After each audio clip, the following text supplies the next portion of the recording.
Alright, welcome back to the Supercoach Enough channel. In this video we're going to review round 15 of the 2025 NRL Supercoach season.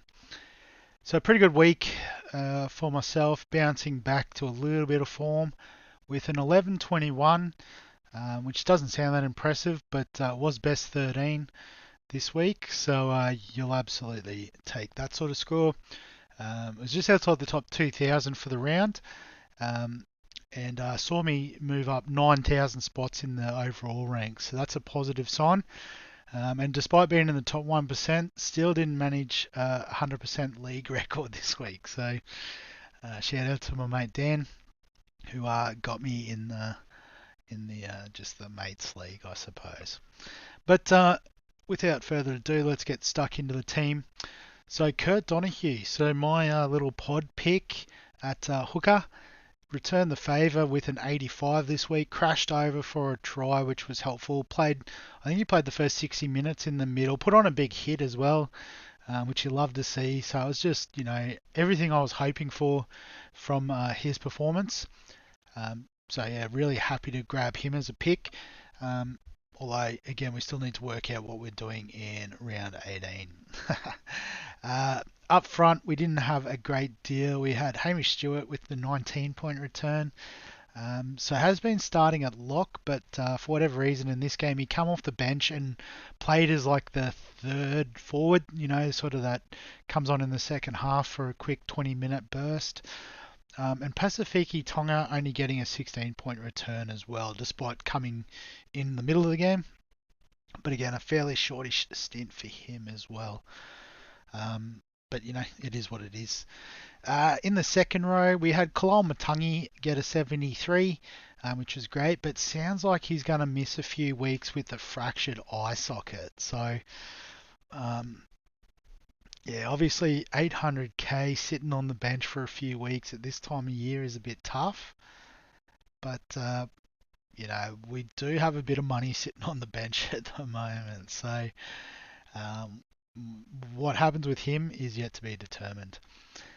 Speaking of injured second rowers, Ola Kuatu, we traded him in, so I did put a little update on my video for this week, basically saying that I traded him in for Lehigh Hopewadi as I used my fourth boost, and then unfortunately he's gone and wrecked his shoulder trying to score a try, so we didn't get the points for the try, and also we've lost him for a few weeks, which is a bit flat. Nafahu White was back though, and a nice 62-point return for him, so super solid. Savala with a 43, so potentially one we can look to upgrade sometime soon. And Hubner with just a 34. From what I saw, he was probably doing a bit more work than that, I thought, but I guess that is what it is. Maybe a few missed tackles in the middle there against the Dogs. In the halves, we had LKT score a try and get a 60-point return. So originally the plan was to trade him out soon, but with a break-even of 4, do we squeeze a bit more cash out? We need to sort of wait and see. Jaden Campbell with an 87. Really good return from him in what was a good win against Manly. Didn't see the game, but definitely wasn't the outcome that we predicted. And then I guess probably the best call of, I'm going to say, the season was VC and Herbie in the second last game of the week. It's sort of a rare week when you can do that sort of move, and even rarer when it comes off. 150, and shout out to Cody Nikarima for basically just giving him a try. Obviously had him in Supercoach as his captain or vice captain as well, so cheers for that, Cody. Appreciate it. Jacob Kiraz was awesome with a 93. Did slow down a little bit after his sort of little neck injury scare. But he's on the bye this week, so hopefully it's just like a burner sort of thing and he can come back fit and firing next week. Bo Firmal with the 67, so a solid contribution from him. Billy Smith just returning the 37. Wasn't ideal. And I thought I had made a bit of a blue, not including Dylan Lucas. So he was the sort of casualty of Hopewadi going in for Olaquatu and sense of moving back here. And I forgot to put him in the reserve list. But unfortunately, because I had Terrell May sitting there, I was able to bank him as my auto emergency. So I did get his 82, which was a lucky result given that that was a bit of an error. Lawson with the 20, it doesn't really matter because he is our centre wing 7. We can't sort of have 26 keepers in the squad. So he's sort of done his job of just releasing cash elsewhere. Scotty Drinkwater, so obviously went off with the HIA. The Cowboys were disrupted with Taumalolo withdrawing in the warm-up. And yeah, it just wasn't their night. So pretty hard for him to do a lot. We've lost a bit of cash, but it's whatever. And Teddy, solid as ever with a 97. You love to see it. So in terms of the Supercoach Nuff Leagues, no action as such this week, but we will try to have a look in the first league. Looks like the only other 1100 was LA Knight with an 1142. So Britton Nickera in was he playing game 150 or something like that? I think a 108, which was awesome. I don't remember him scoring a try, but might just have a look in here. Must have done. All stats, yeah, scored a try. Heaps of offloads, probably a couple of line breaks. So it could be an interesting sort of trade option for Kalal Matangi and Olaquatu this week. Although it doesn't play round 18, which is the only concern. Fanua Blake, same sort of deal, doesn't play round 18, but could be a great trade in there. Ruben Garrick on the bye this week, but 93 in a beaten side. I think he scored all the points, 2 tries. Didn't kick the goals though, I'm pretty sure. Let's have a quick look at his stats. Yeah, 2 tries, but no goals. So yeah, -4 for the 2 misses, but that's okay. Captain Teddy, so solid score there. Did have Herbie Farnworth, had a Sarko with an 84 as well. So that's a pretty nice move. And Purdue, Billy Smith score counted, so I guess had the likes of Drinkwater, Olaquatu score drop off. So I think I carried Olaquatu's score, so maybe that was a slight advantage there. Just a couple of bigger scores in the 13. In the second league, let's have a look. So an 1170 is going to be hard to beat. It's been done though, an 1180. Oh, there you go, right down the bottom. Matt ranked 20th with a 1212. Well done, Matt. Trying to grab yourself off the bottom of the table.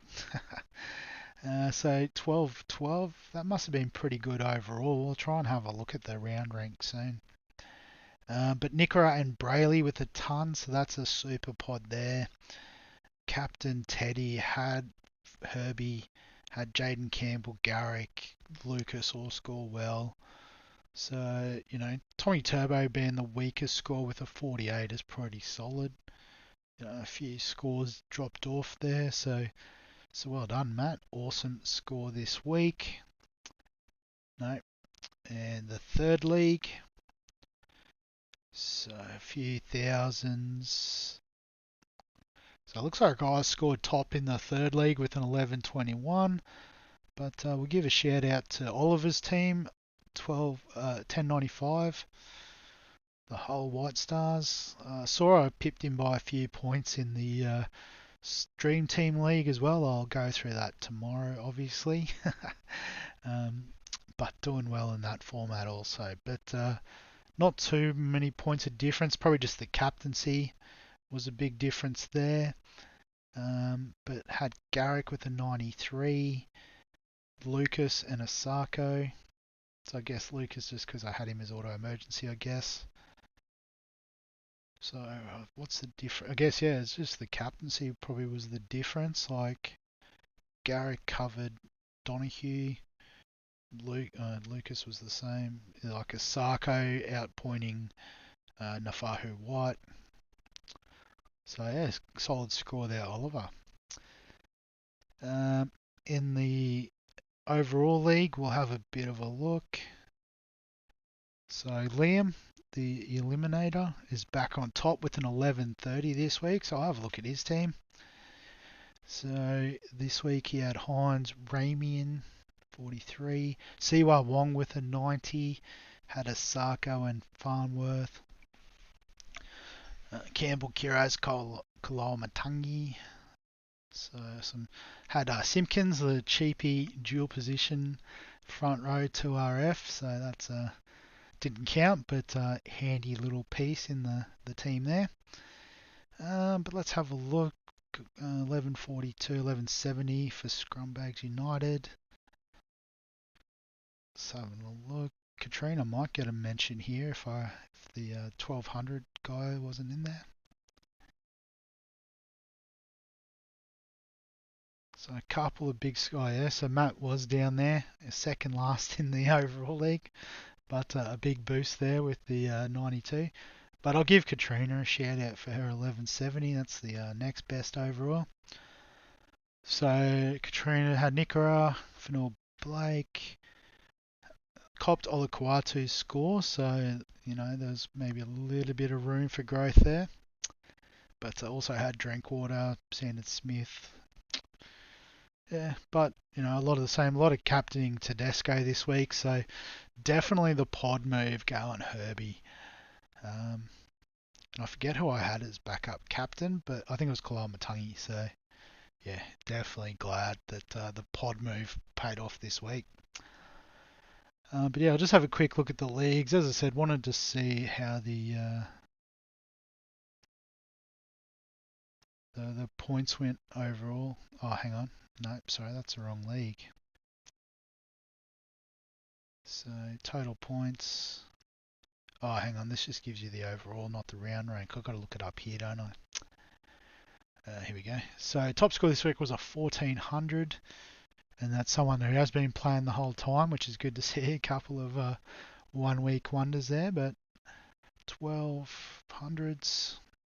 So top 100 perhaps. Maybe just outside 1212. So there we go. 141st for the week. So well done, Matt. Big effort in the round. And yeah, massive change in the round rank, and hopefully a good boost in your overall. I should have probably looked at that while we were in there. So if I go to the second league, total points.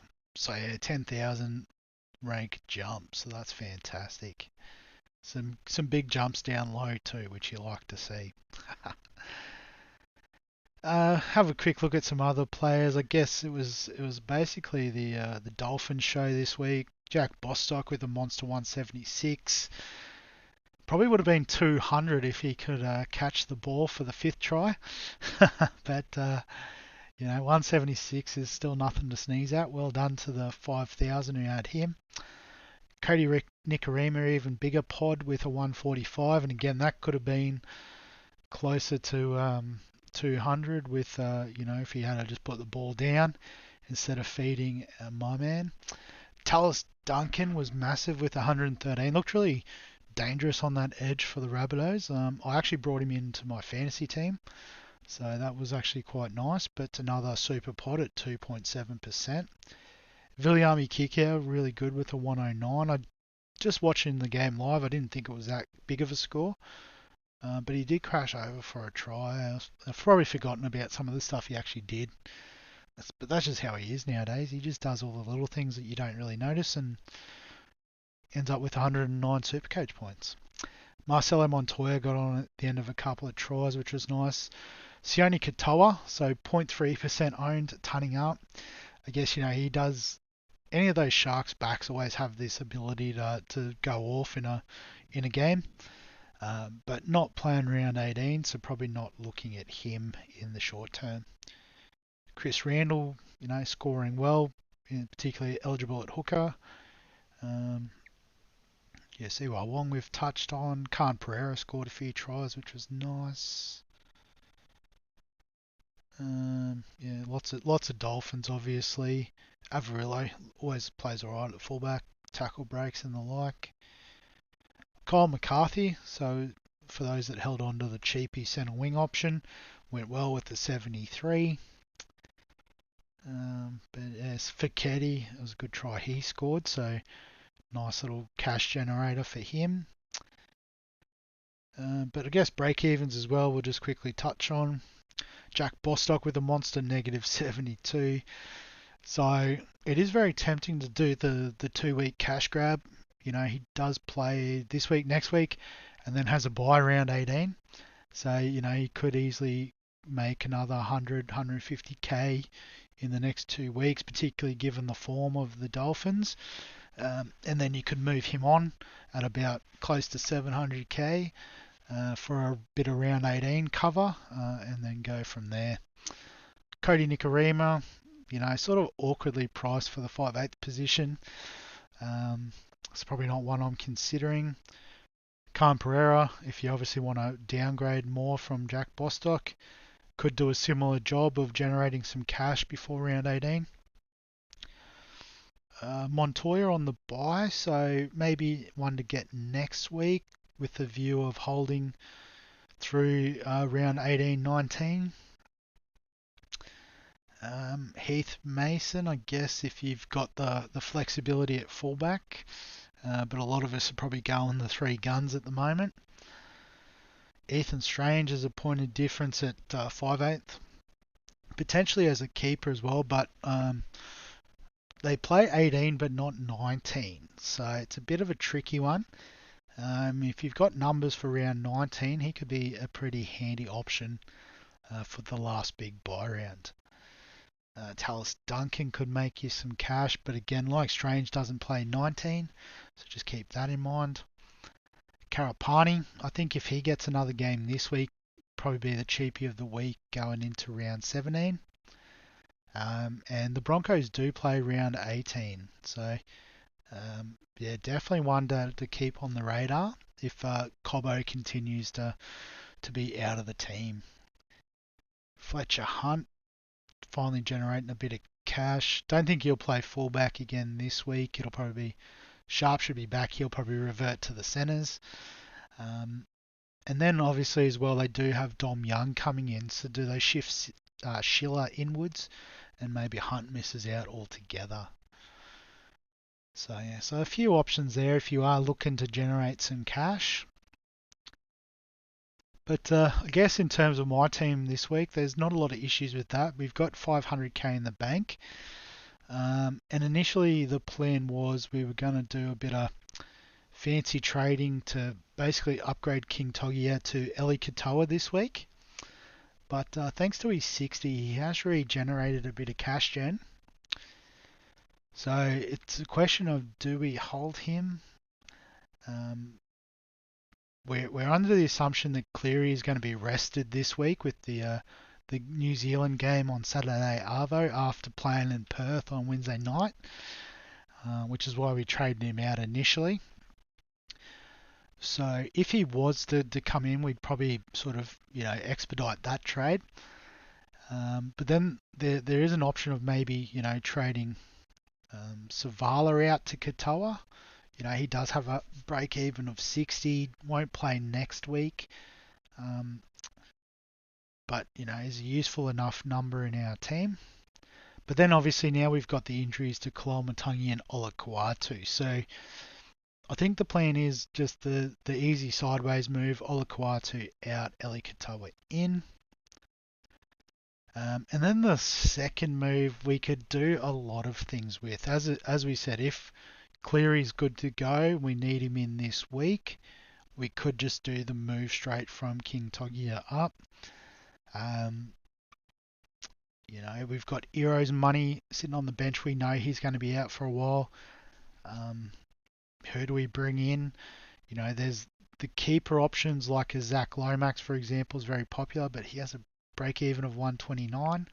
He is playing the Titans, which is a friendly matchup, but it is backing up from Origin. It is late on Sunday, so he should back up. So it's a possibility. You know, you could trade out Kalamatangi for a Hudson Young or an Aaron Clark. Clark doesn't play round 18 though, which is a bit of an issue. Hudson Young won't. Zach Lomax won't either. So that's sort of the issue of targeting the likes of Lomax, Holmes, To'o. Definitely keepers in the centre wing, but we need to make sure we've got coverage for round 18. Admittedly, Iro wasn't going to play 18. He is on the bye, so it is a like-for-like replacement in that sense. Yeah, so at the moment I'm going to leave the second trade loose just because I'm not sure what I'm doing with it just yet. So the team this week will set up with, Egan's in, Kalamatangi's out, so swap those two. So we do have Savala and Hubner on the bench. So Jerome Hughes gets a start, Metcalf on the bench, and then so Pappy back as well. So it's probably going to be one of Savala or Hubner miss out this week. Let's see. So the Roosters play the Cowboys on Sunday Arvo, so there could be a bit of attacking upside there for Savala. So let's play for upside and Savala in, Pappy in. Probably Drinkwater on the bench, given how late in the week they play. Need to get Pappy in. Metcalf plays pretty early in the week, and Campbell plays in the last game, so he'll be on the bench. Savala plays late in the week, so he's on the bench. Although Tino plays even later, but that's fine. And then Wade Egan does play before Kurt Donahue, so something like that. And then vice captain, captain, I guess we could have a look at Terrell May. Into Tedesco, I think against the Cowboys is a decent shout. But yeah, maybe our second trade might change those plans a little bit. So we'll wrap the video up there. As always, if you've got any questions, comments, thoughts, feel free to add them below this video. Give us a like if you enjoy the Supercoach content. Subscribe for all the fantasy sports content on the channel.